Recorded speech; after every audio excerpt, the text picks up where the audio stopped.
नमस्कार, न्यूज़ अर्थ मीडिया पर आपका स्वागत है।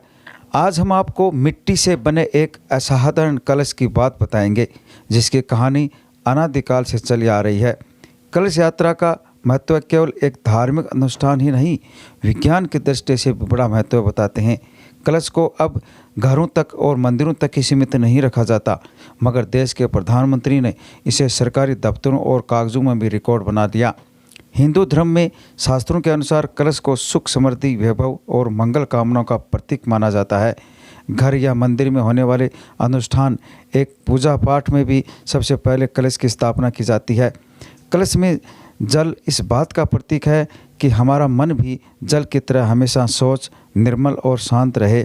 मन में क्रोध, लोभ, मोह, माया, ईर्ष्या और घृणा का स्थान ना हो। बिना जल के कलश स्थापना शास्त्रों में अशुभ माना जाता है। यही कारण है कि अब करोड़ों देशवासी कलश की महत्ता को जानने लगे हैं। भारत सरकार ने भी आज़ादी के अमृत महोत्सव के तहत मेरी मिट्टी मेरा देश कार्यक्रम अभियान चलाकर इनका उद्देश्य लोगों को समझा दिया। प्रत्येक व्यक्ति, परिवार और नागरिक को एक महान भारत के निर्माण के विचारों से भावनात्मक रूप से जोड़ना है। अमृत भारत के वीर सपूतों, नायकों को श्रद्धांजलि देते हुए इस अमृत कलश की मिट्टी अमृत वाटिका में रखी गई। भारत को राष्ट्र निर्माण में शामिल करने के लिए इस पल में विभिन्न कार्यक्रमों को एकीकृत किया गया। पंच प्राण प्रतिज्ञा, शिला कलम की स्थापना, वृक्षारोपण और ध्वजारोहण इन प्रयासों का हिस्सा है। नागरिकों में गौरव और देशभक्ति जगाने और भारत का आत्मविश्वास बढ़ाने के लिए करोड़ों घरों, कार्यालयों और इमारतों तथा हर घर तिरंगा अभियान उत्सव मनाया गया। साथ साथ इस पल को श्रेय दिया जिसमें चंद्रयान में सफल मिशन जैसी उपलब्धियां भारत को हासिल हुई।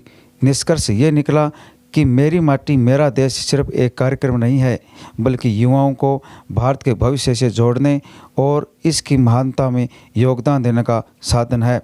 ये पहले एक उज्जवल भविष्य का मार्ग प्रशस्त करते हुए भारत के समृद्ध इतिहास, संस्कृति और इसके नायकों के बलिदान को समाहित करती है। भारत की ताकत को क्षमता का प्रमाण है। कलश में सारे देवता विराजमान होते हैं और कलश को महिलाओं के सिर पर रखकर भ्रमण करने से यह सिद्ध होती है कि हमारी संस्कृति और कल्चर आज भी जीवित है। हमें इनसे छेड़छाड़ नहीं करनी चाहिए, बल्कि बढ़ावा देना चाहिए। जो कलश को धारण करते हैं उसकी आत्मा भी पवित्र हो जाती है, इसलिए कलश यात्रा निकाली जाती है। रविवार को भी डूंडरोद के हीरानाथ आश्रम में शिवरात्रि महोत्सव का शुभारंभ कलश यात्रा और हवन से शुरू हुआ, जो शिवरात्रि तक चलेगा, जिसमें अनेक प्रकार के धार्मिक कार्यक्रम आयोजित होंगे।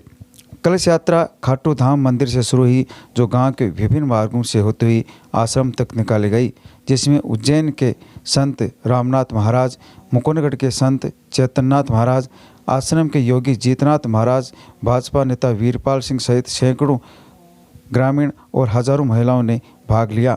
यहाँ संदेश मिला कि कलश यात्रा में घर का पूरा कलेश खत्म होवे और यहाँ का काम हम सब ने भाग लेना चाहिए और घर में सुख शांति व एकता को प्रतीक है और हिंदू धर्म को प्रतीक है।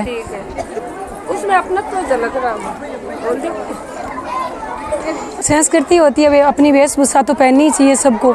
ये सूट पैंट शर्ट सब चल गए, अपनी वेशभूषा की कारण कि हमारे हिंदू धर्म में ये परंपरा है कि जब भी कोई शुभ कार्य करते हैं उसके पहले कलश यात्रा में मंगल कार्य होता है, जिससे अपना शुरू और जिंदा रहे।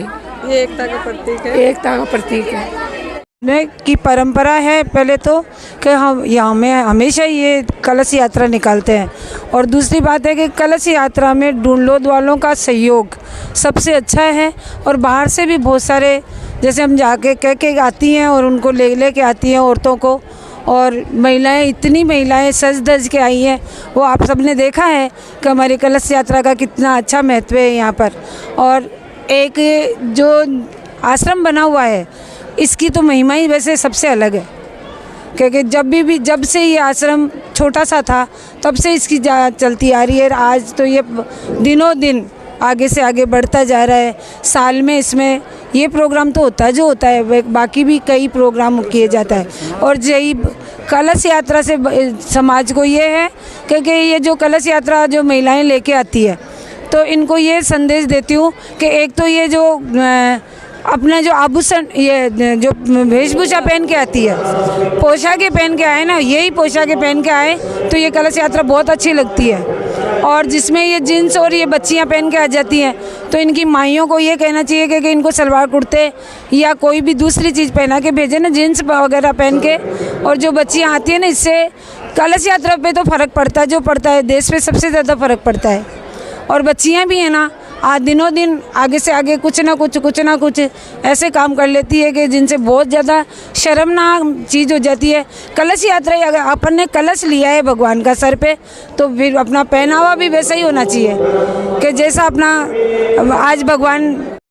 तो इसमें हम कोई भी शुभ कार्य करते हैं तो पहले हम कलश यात्रा निकालते हैं, तो इसकी वजह से हम सब मिलकर एकजुट होकर ये कलश यात्रा निकाल रहे हैं। बहुत अच्छा महसूस होता है अंदर।